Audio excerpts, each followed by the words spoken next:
जय गुरु जी। ओम नमः शिवाय। शिव जी सदा सहाय। ओम नमः शिवाय। गुरु जी सदा सहाय। दिव्य आभा। परमात्मा हमारे बीच में। एक समय था जब मंदिर, तीर्थ स्थल, मूर्ति पूजा, रीति रिवाज और ज्योतिष, शुभ अशुभ लक्षण आदि सब बातें अत्यंत महत्वपूर्ण लगती थीं। किंतु गुरुजी से मिलने के बाद यह सब अर्थहीन हो गया है।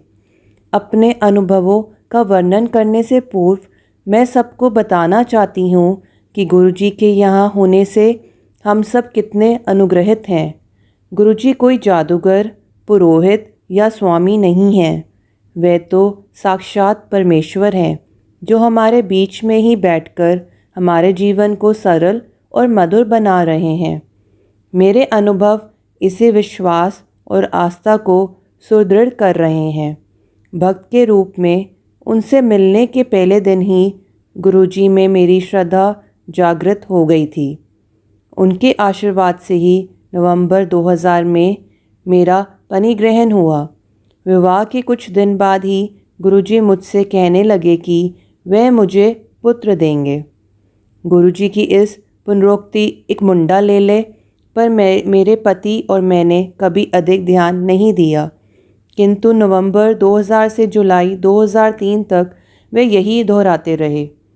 7 जुलाई को गुरुजी के जन्मदिन के पावन अवसर पर बड़े मंदिर में विशाल आयोजन था, जहां पर प्रातः 3:30 बजे तक हम सब ने अनेक दिव्य सानिध्य का आनंद लिया।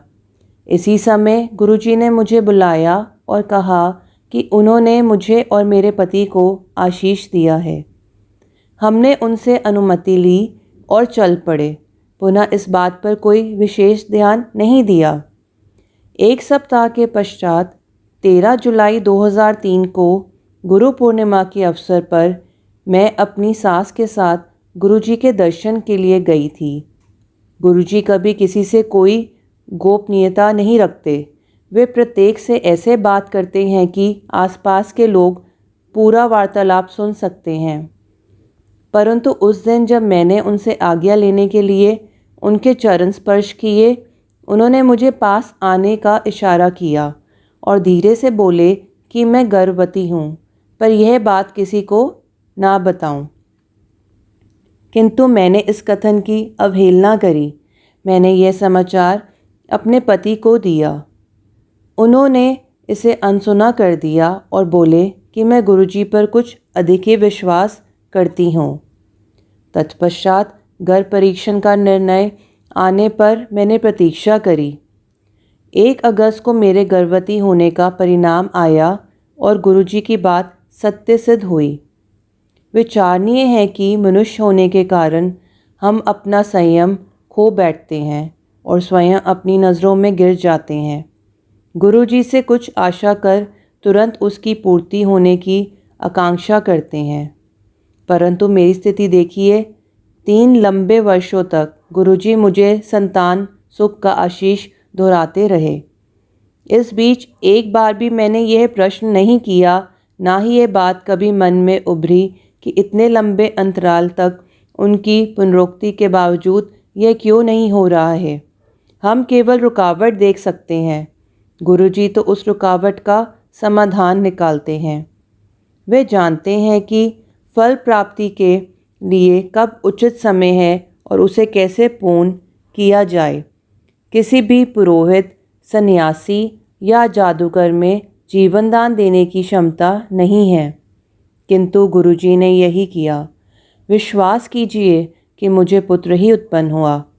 अंत में यही कहूँगी कि मुझ में और मेरे पति में चिकित्सा बिना संतान उत्पत्ति संभव नहीं थी, किंतु गुरुजी ने यह सरलता से कर दिया। प्रत्येक भक्त को 100% आस्था के साथ शब्द का मात्र एक शब्द या पंक्ति कई दिन, सप्ताह, मास या वर्षों तक एक ही कारण के लिए दोहराना पड़ सकता है। बार बार बंद द्वार पर दस्तक देनी पड़ सकती है, जिससे वह कभी तो खुले और वह खुलता अवश्य है। एक भक्त का अनुभव। शुक्राना गुरुजी। ओम नमः शिवाय। शिव जी सदा सहाय। ओम नमः शिवाय। गुरुजी सदा सहाय।